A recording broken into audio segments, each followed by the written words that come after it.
I guess I'm live and awake now. Hello, everyone. Welcome to the today.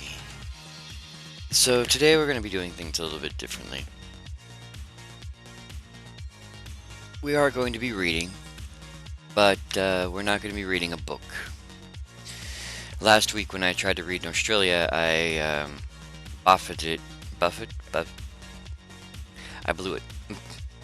I flummoxed and flailed and flipped and flopped and flapped and there. That was it. It was done. And part of me is awake today and says, I don't feel like fiddling with the long dark. I don't feel like flummoxing with the cheats. I don't feel like getting it all ready just to read for 10 minutes and then blowing it. So let's do something different. And I remember that quite some time ago, our dear and loyal friend Dr. No was kind enough to donate 80 days. And I haven't played it. I remember him mentioning specifically that there was reading involved, and that he would love to have had me read it due to the fact that he had watched somebody else try to play it, and that person blew it worse than I did in Australia. And I'm like, okay, well, I'll check it out. So I hadn't had a chance to do so. I hadn't had a chance to actually play the game, try it out, check it out, see what's up. And so because of that, we're actually going to do things a bit differently. We're going to play some 80 days today. And if we have fun with it, we may do it next week too. And I still need to update that banner. Lazy. Yes, Lily, I'm fine. What's up? Why are you standing next to the bedroom door? What? Okay. Sorry, I coughed and Lily started mewling at me. Anyway, so yeah, we're gonna play some 80 Days today, so let's get going. Before we begin, today's music is brought to you by New Retro Wave. You can find all the music available for free to listen to over on YouTube at youtube.com/4KB. What the hell am I saying? You can find all the music available over on YouTube or Spotify. If you like any of the songs you heard today, please note the title of the song and the name of the artist can be found scrolling across the lower left-hand corner of your screen. I am in no way affiliated with New Retro Wave. I just really like their music and think that credit goes where credit is due, and they're due some credit. So, yeah, sorry about that. For whatever reason, I started to go into my little spiel, and I shouldn't have. Speaking of music, I have to get some more music because right now, all I really have is like the darker stuff, and I need to get the lighter stuff. I'm hoping you guys can see that okay. Unfortunately, while it's loading, I can't see if you guys can see that okay, so you should be able to. I don't know, maybe you can't see it at all.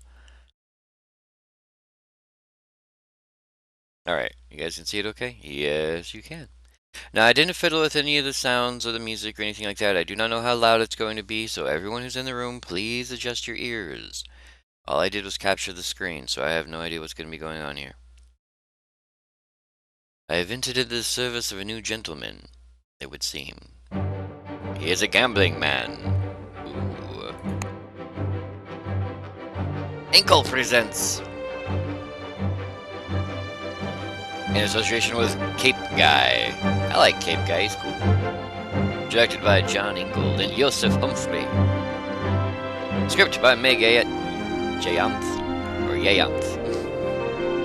PC and Mac edition by Ben Nicholson. Yeah, it's gonna get loud. It's going to get loud, ladies and gentlemen. Watch your ears. 80 days.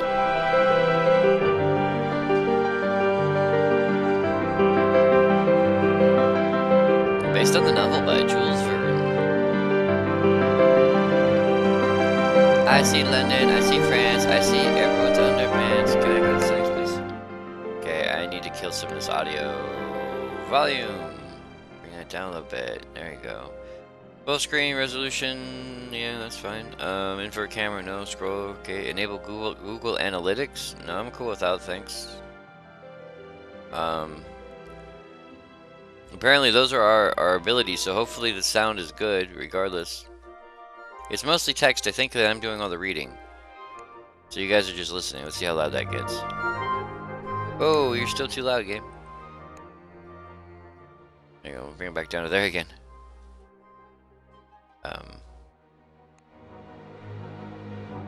That's a little bit better, right? Hello, Xenon. Welcome, friend. I still worry it might be a little loud, so I'm going to crank it down a little bit more. Because I'm pretty certain sound effects is all we have.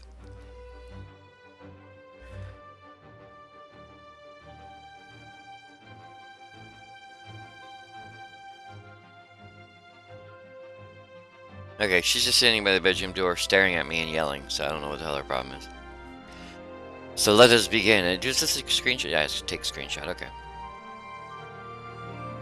I'm making a random humorous enemy generator. You're making a random generator that generates bones? There are a lot of political adjectives in there. So click to begin. Let us begin. London. Okay. I'm okay with London. Oh god, one of our days is gone. Now what? Monsieur Phileas Fogg returned home early from the Reform Club, and in a few newfangled steam carriage besides. I helped him down. And the iron-lunged, steam-driven horses clattered away. Passepartout, said he, we are going around the world. Around the world, monsieur? I asked, utterly astonished. We shall circumnavigate the globe within 80 days. He was quite calm as he proposed this wild scheme. We leave for Paris on the 8:25 in an hour. You are in jest, I told him in dignified affront. You make mock of me, monsieur. I am quite serious. Pack an altimeter and my evening jacket. There is not a moment to waste. You, Passepartout, have funds? I don't know how to actually pronounce his name. He is French. That's as close as you're going to get, so deal with it. Your character is now polished. I'm polished like bronze. Okay. Cool. New routes discovered. So I guess it's time to pack. Quickly, Passepartout, collect our things and we will be off. Alright.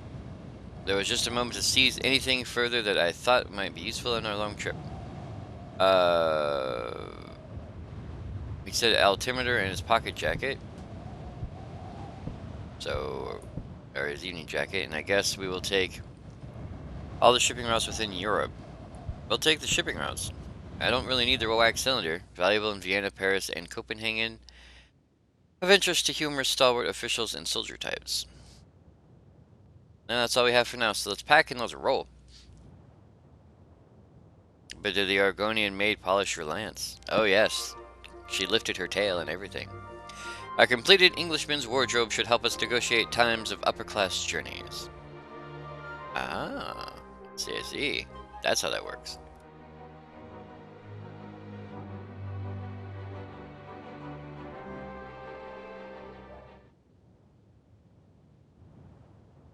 Well, zoom out. Okay. I'm learning the game, so I have no idea how this works. Current location. Alright. So we could just leave if we really wanted to. Well, we won't. Well, we will. I'm on fine form despite your efforts. Hey, excuse me, sir. Let's go. To Paris. It's the only place we can go. Embarque. Amphitrite Express to Paris, departing now. The guard's van has space for one suitcase, which will suffice. Travel, this will be a bearable route. Alright, let's... Hello,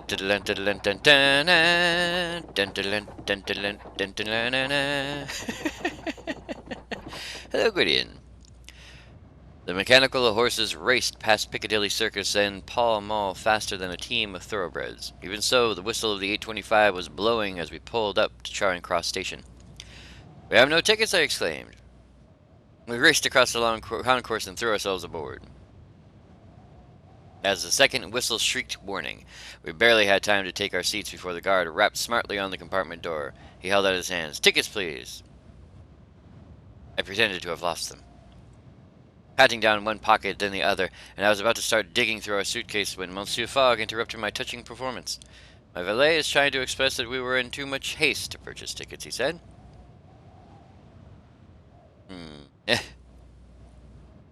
no doubt intending to chasten me for my dissimulation.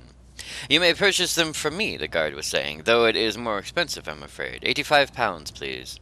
I handed over the 85 pounds. That's very expensive. I handed over the 85 pounds and smiled a thin smile from one working man to another. The guard gave me our tickets and slid the compartment door shut behind him with a pneumatic hiss. Your funds have gone down so much, your relationship with Fogg has deteriorated. Aww. Phyllis, I love you. You're quite the flamboyant type, I see. Hey, I was trying to help, sir. I am at your service, Monsieur Fogg. Ah, the bumbling passepartout. Hey! Journey. But tell me, monsieur, what is the purpose of our journey? I have made a hefty wager, and I do not intend to lose. And money? The journey will be most expensive, monsieur. Indeed, but we can earn a little from buying and selling our possessions as we travel. Very good, sir. Alright, alright.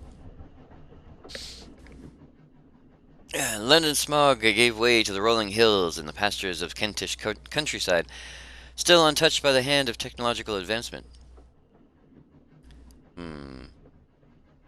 Monsieur Fogg read this paper while I repacked our bags, thrown together in haste and confusion. As afternoon turned inexorably to evening, I discovered that my master was one of those gentlemen who broke their silence rarely, if at all.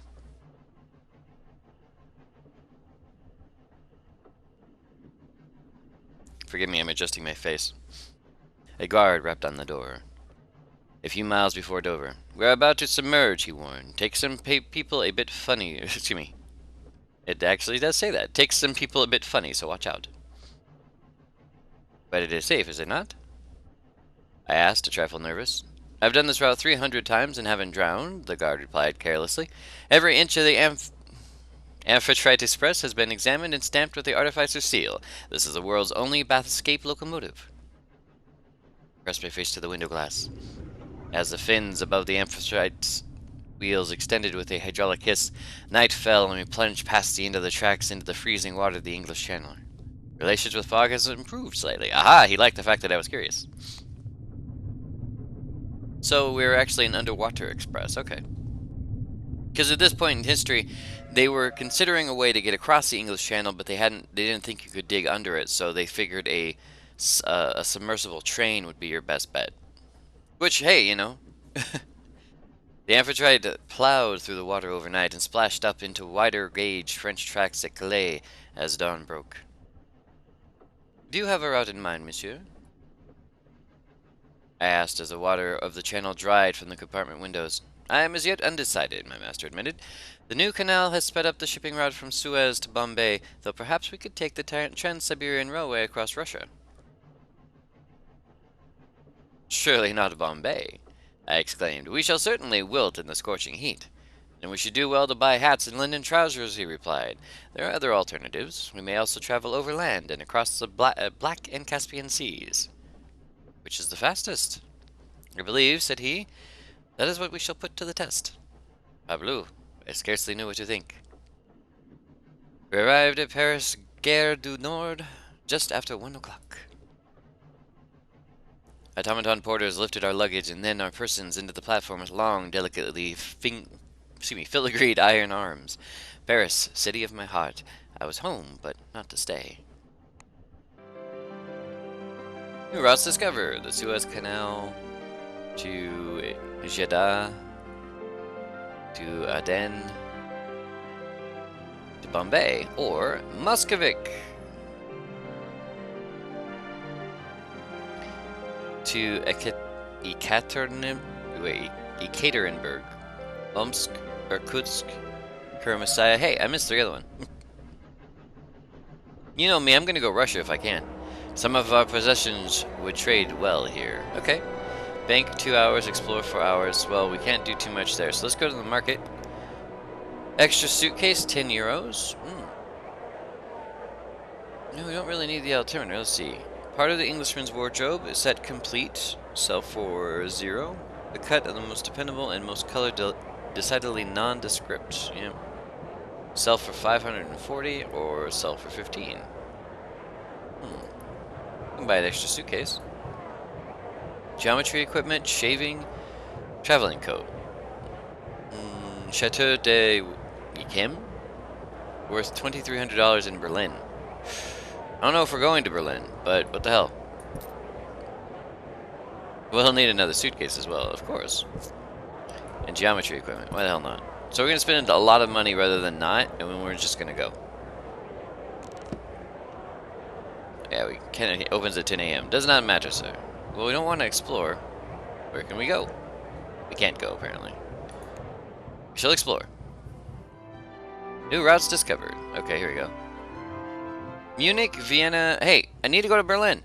We had a few hours to spare. I asked Monsieur Fogg if I might enjoy my city before we had to leave. Indeed, and should you learn anything of note, be sure to relay it. I nodded and headed into town.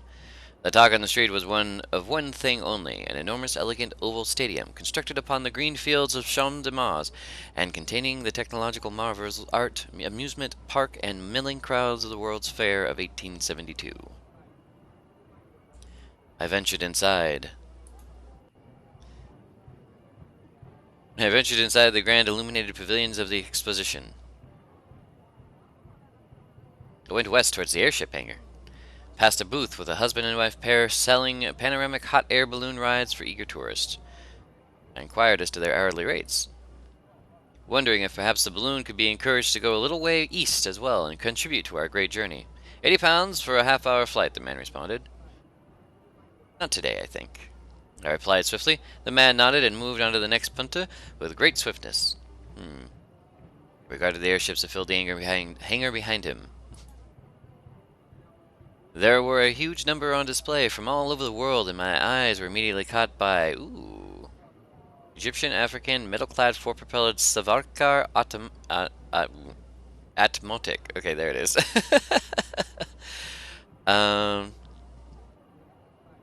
We'll go with the Savarkar. Why not? With its red and yellow painted hull. They use the power of the sun, you know, remarked the lady at the stand. No fuel at all? A little for takeoff and for emergencies. They have rainy seasons in India and they don't want their whole fleet grounded. Automatics such as this sailed the skies of British India near Delhi, home of their inventor, Amulya Savarkar. Perhaps one day soon Monsieur Fogg and I would find ourselves flying in such a craft. I returned to the exposition center, my thoughts turning with clouds and engine rotors. Avenues sprawled in every direction between the inviting illumination pavilions and exposition. An artificer was replacing an arc light. I decided to take my leave. No. Arc light. Hello, Badger. Welcome, friend. An artificer was replacing an arc light which had burned out. She first disconnected the strange machine powering the lights. It had a spinning iron wheel which was wound round with a series of armature coils. What is this device, artificer? I asked politely, my eye straying to the copper lily pin which proclaimed her profession. It's a bleeding nuisance is what it is, the artificer grumbled in a thick Yorkshire accent. These Graham machines are finicky beasts. Graham machines? I inquired. Well, it's a... Oh, never mind, she waved my question away. It's a steam engine, all right, only it doesn't make steam. Will that do? I hate explaining this stuff to laymen. The harshness of her tone was belied by her gentle touch. As she unscrewed the arc light's globe of enamel glass and replaced the 2 carbon rods within, she reconnected the supply and 10 Yablokov candles connected in series lit up once more. They are miraculous. I breathed. The artificer snorted. Their hard work is what they are. Miracles indeed. But her mouth softened into a smile. Proud smile. Small, proud smile. I'm having a hard time reading, my apologies. She looked at her pocket watch, cursed, and hurried off, dropping something as she went. I hurried after her to return it. And she thanked me. My medallion! I'll need that to get my lunch from the canteen, thank you. I waved, duty done, and walked away. Crowds of tourists jostled and heaved past, their eyes wide with wonder. Well, you don't have to go anywhere.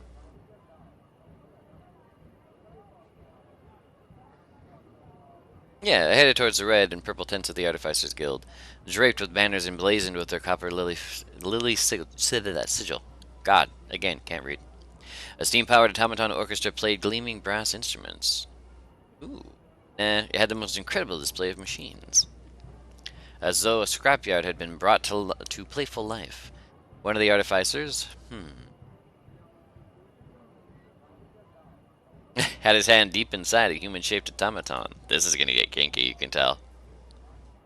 Rummaging through its clockwork innards, he took out a piece of engraved glass and peered at it with his jeweler's loupe. Dashed thing, he cursed in upper-class English tones, and then looked up. Oh, hello. What are you doing? Eh? What? Oh. He waved the glass shard dismissively. I'm trying to build an automaton that can cook, you see, but it's not going well. He looked mournful. This one can't even fry a chip. Surely humans are perfectly capable of cooking. I remarked. Do we need automata for such things? You have clearly never been to an English boarding school, he replied and shuddered. The things old Miss Parsons could do to cabbage, the tender stomachs of Britain's youth would be much safer in mechanical hands. Perhaps you should simply hire French cooks, I suggested with a little wink. A French cook, eh? The artificer stroked his mustache thoughtfully. Good thought, old chap. Perhaps I'll go and find myself a cook to model my automaton upon. I wished him well in his culinary endeavors. He was, at least, in the right city to find a cook. I returned to the center of the exposition, ears ringing with the bombastic tones of the steam orchestra. My feet were tiring, and the hour was growing late. I returned to Monsieur Fogg, who was eating a meal of plain boiled beef French words, à l'anglaise. Did you enjoy the exposition? My master inquired diffidently.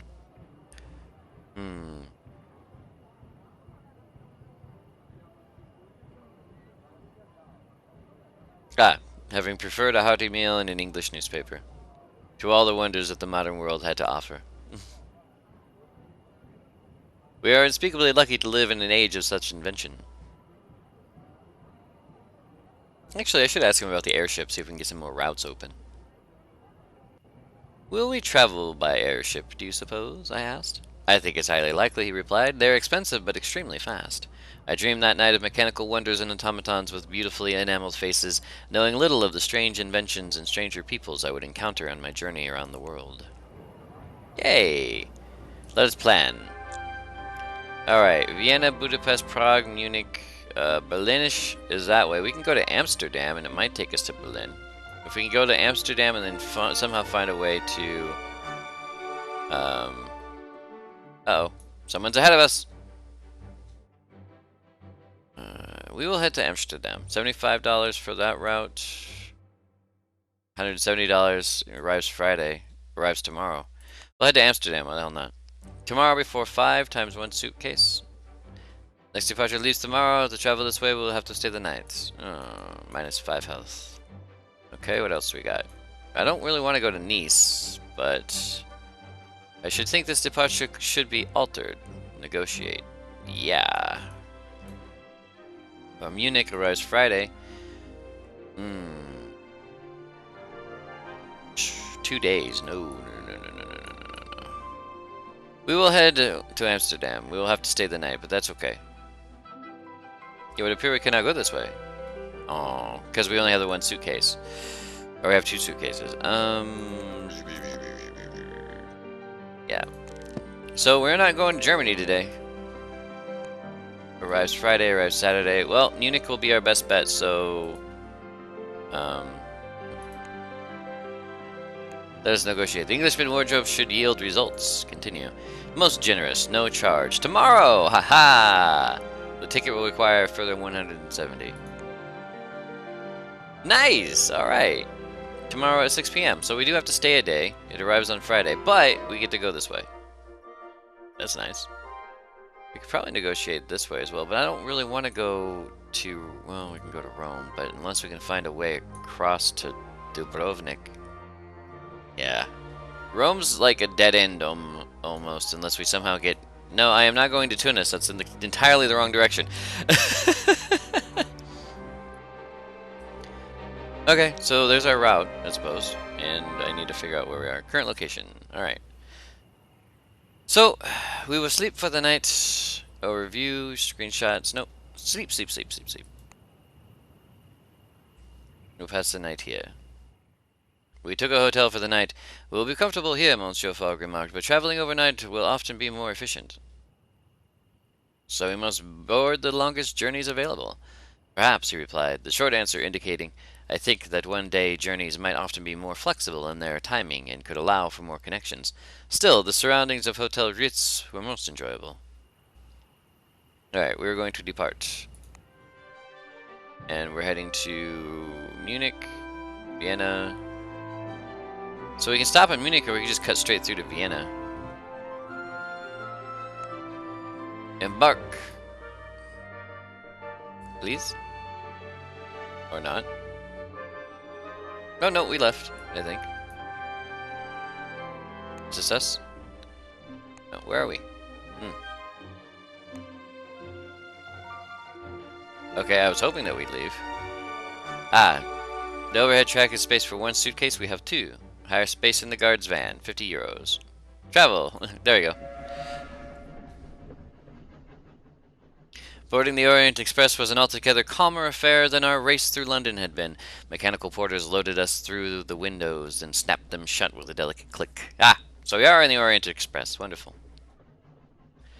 The train was extremely fast and could sweep us across the whole of Europe, or at least as far as the Deutsches I'm going to screw this up, Kaiserreich, where the track currently ceased.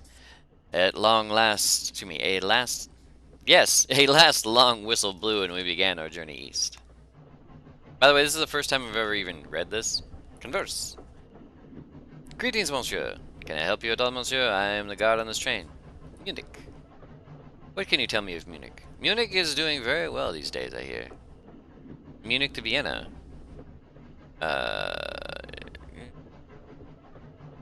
Is there a route from Munich to Vienna? Indeed, one could travel in a private car from Munich to Vienna, but the journey is a tiring one. How about to Vienna to Budapest? Can you travel to Vienna to Budapest? I believe so. One can travel in a private car from Vienna to Budapest, but the journey is a tiring one. Goodbye. Okay, so we can travel from Vienna to Budapest, which is cool. So we learned a new route. My master wished to be undisturbed, so as we left Paris, I left him and went to explore the train. There was a delightful dining car and an observation deck formed by the replacement of an entire compartment with an open glass cube. I stopped there, watching the scenery flash past.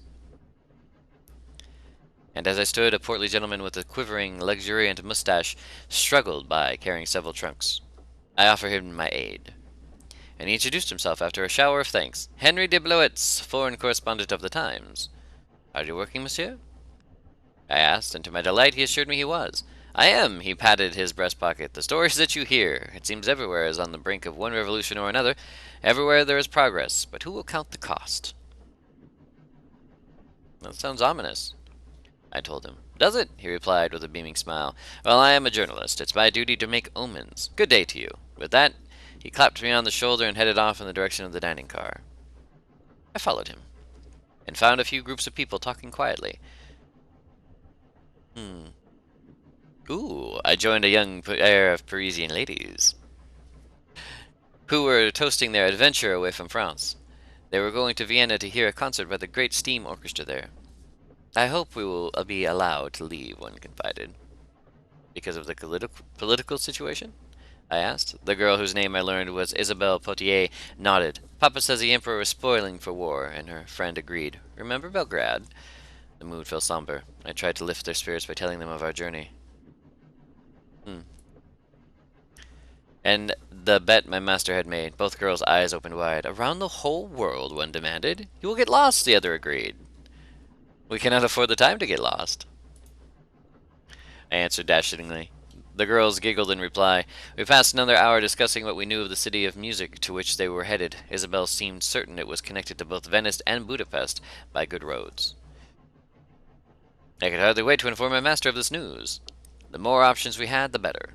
I finished my cognac, and then I returned to Monsieur Fogg, who, to my surprise, looked up from his paper at me. What did you learn? He inquired. There are roads from Vienna to Budapest and Venice, I declared cheerfully. Monsieur Fogg nodded with approval. Very good, he said. I see you will be most useful. I praise indeed. Arrived in Munich a few hours later. Relations with Fogg have improved slightly. Your character is now suave. Ha ha! So, we have Vienna to Venice, which is okay, I guess. Munich. Boop. Traveling cloak should be quite valuable gear. Okay.